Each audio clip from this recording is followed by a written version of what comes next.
Domantas Sabonis, I thought was great last night. 22, 12, and 8. Threw in a steal. And here's really up until the very, in fact, I believe, help me out here, Jason. Was that last offensive foul called on him? Yes. Marked as a turnover? Yeah. Right? Yeah. So he had 2 turnovers all night, and that was a turnover. Mm-hmm. What impressed me the most about him is he had 2 fouls all night long. And by the way, 2 fouls, one of them was that offensive foul at the end of the game. Yeah. So basically he had 1 foul the entire night. After fouling out the previous 2 games. Correct.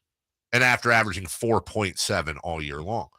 So that was impressive. But almost as impressive is the fact that he had, I'm not counting that turnover or that foul. I refuse. He had 1 turnover the entire game. With the amount of usage he had, not only did he have almost a game high, Kevin Huerter played 38, 37 minutes, but they ran so much through him.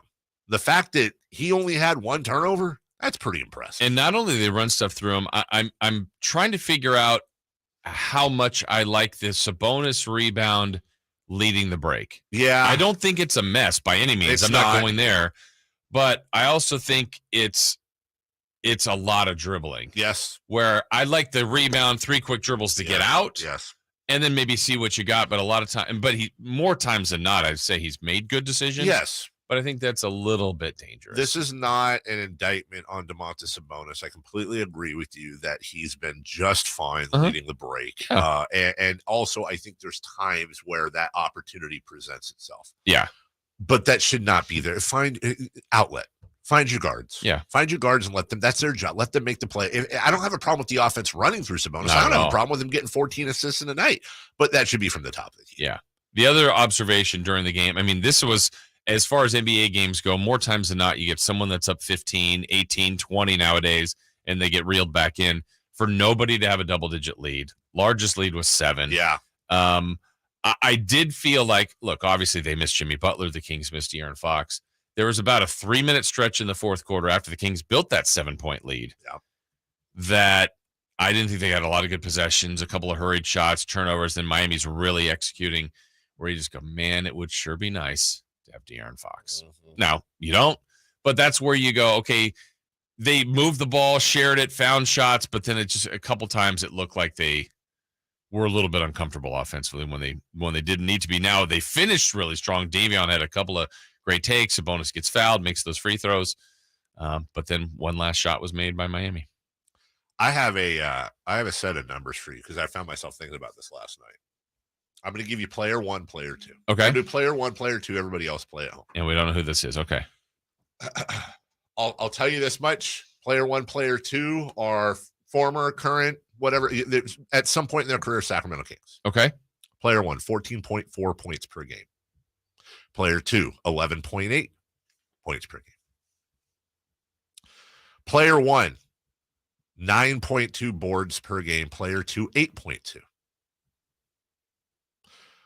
Player 1, 3.6 assists per game. Player 2, 3.1. I'll give you 2 more numbers here. Player 1, free throw percentage, 72.7%. Player 2, 69.2%. And finally, player 1, 53.4% from the field. Player 2, 49.5%. Okay. Now, you notice in every single number I gave you, player 1 has better numbers. Everyone. So it's really hard. Just numbers, I would say player 1's the better player. Without context, without emotion, without anything else. I found this was interesting because I thought to myself, wow, I wonder how these guys compare because they're kind of similar. Player 1 is Domantas Sabonis. Okay. Player 2 is Vlade Divac. I actually was really surprised when it came to assists and their shooting percentages.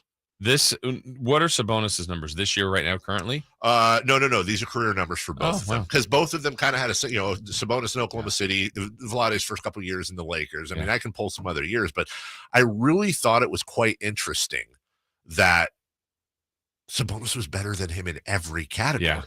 Yeah. Now, he doesn't have the intangibles Vlade does, obviously, and I'm not trying to say, hey, Vlade sucked, but I'm saying Vlade, up until the GM thing, is one of the most beloved players in this town, and rightfully so, and experienced success, which Domantas Sabonis hasn't. But Sabonis is like a better version of Vlade on the floor. And these numbers for him, where he is in his career, are just going to go up for the next couple of years, right? That's absolutely correct. We'll take a break. When we come back, we got